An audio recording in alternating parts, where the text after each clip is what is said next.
Grève depuis hier des permanenciers du SAMU de l'Aube. Comme 80 SAMU français, ils protestent contre le manque de reconnaissance et de revalorisation professionnelle.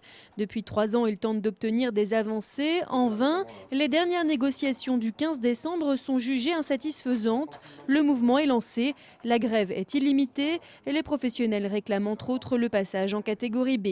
Le passage en cadre B, effectivement, va amener, notamment pour les plus jeunes, une augmentation de salaire, mais surtout une reconnaissance et la possibilité d'une évolution de carrière qui n'existe pas aujourd'hui, puisque aujourd'hui, un permanencier rentre au jour J, il en sort au Z et il est toujours dans le même statut, avec le même salaire.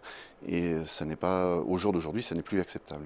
Le travail d'un permanencier est de hiérarchiser les appels, de dresser un bilan et parfois de procéder à des manœuvres de ressuscitation par téléphone.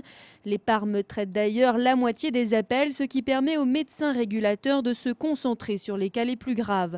En grève, ils passent directement les communications à leurs collègues médecins. À l'heure actuelle, nous nous contentons de faire du standard pur, nom, prénom, adresse, motif, et nous transmettons l'appel au médecin régulateur. Donc ensuite, les personnes les appelant peuvent attendre 5, 10 et voire plus.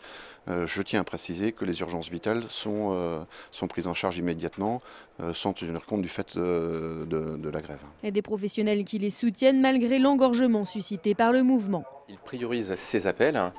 Et si besoin, dans un second temps, ces appels nous sont basculés pour une régulation médicale. La revalorisation de leur statut va leur permettre d'accéder à une formation complémentaire. Et pour toutes ces raisons, l'ensemble des médecins du SAMU les soutiennent. Dans l'Aube, les 14 permanenciers sont en grève, soit 100% des effectifs.